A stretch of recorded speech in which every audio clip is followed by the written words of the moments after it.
Good morning friends, આજે હું તમને ફરીથી એક નવી ટ્રીક શીખવાડીશ જે મેં સર જોડેથી શીખી છે, તો એ આજે હું તમને સમજાવું. હવે આજે છે સ્ક્વેરવાળી ટ્રીક, જેમાં 8th સ્ટાન્ડર્ડમાં આવતું હતું કે a plus b a minus b formula હતો. એ ફોર્મ્યુલાનો યુઝ કરીને તમે બહુ જ ફટાફટ કરી શકો છો. 66 માઇનસ 65 એક વખત પ્લસમાં લખશું, એક વખત માઇનસમાં લખશું. આ બંનેનો માઇનસ થશે, એક આ બંનેનો પ્લસ કરવાનો છે. 131 થશે.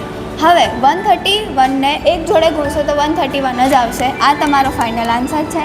એવી જ રીતે આમાં પણ 76માંથી 75 જશે તો 176 પ્લસ 75 કરવાના છે, 151 આવશે. 151ને એક જોડે ગુણશો તો 151. આ તમારો ફાઇનલ આન્સર છે. એવી જ રીતે 99માંથી 94 માઇનસ કરવાના છે તો 5 વધશે. 99 પ્લસ 94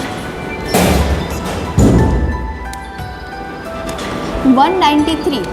આ બંનેનો પ્લસ કરશો તો 193. 193ને 5 જોડે ગુણવાના છે.